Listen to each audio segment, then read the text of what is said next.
বন্ধুরা, movie starting আমাদের দুজন ছেলে মেয়েকে দেখানো হয় যারা একদিন সকালে ঘুম থেকে উঠে দেখে যে তাদের ফ্রিজে বরফ থেকে ছোট্ট একটা হাতি বের হয়েছে। তখন সে মেয়েটা তাদের ফ্রিজটাকে ভালো করে চেক করার জন্য সেই ফ্রিজটাকে খোলে এবং সেখানকার সমস্ত জিনিসপত্রকে একে একে করে বার করে দেয়। এবং মেয়েটা ফ্রিজটাকে খুলতে সে ফ্রিজারের ভেতরে এমন কিছু দেখতে পায় যেটাকে দেখে তারা দুজনে খুবই অবাক হয়ে যায়। তারা দুজনে দেখে যে তাদের ফ্রিজের মধ্যে ছোট্ট একটা আদিম যুগের জনবসতি গড়ে উঠেছে যেটা খুব দ্রুত উন্নতির দিকে এগিয়ে যাচ্ছে। এবং সে ফ্রিজের মধ্যে সময় এত তাড়াতাড়ি চলছে যে তাদের দুজনের চোখের পলক ফেলতেই সেখানে সময় চেঞ্জ হয়ে একদম কারখানা তৈরি হয়ে গিয়েছিল। আর তখনই তাদের দুজনকে ফ্রিজের ভেতর থেকে দুজন লোক দেখে ফেলে এবং তাদের ব্যাপারে অদ্ভুত অদ্ভুত কথা বলতে শুরু করে।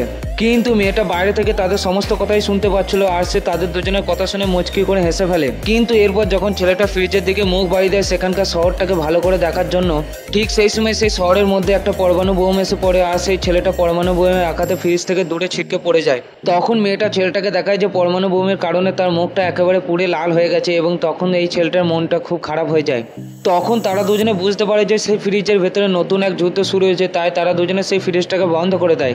বন্ধুরা, ভিডিওর পরের পার্ট দেখার জন্য ভিডিওটাকে লাইক করে চ্যানেলটাকে সাবস্ক্রাইব করে দাও আর কমেন্ট বক্সের মধ্যে পার্ট 2 লিখে দাও।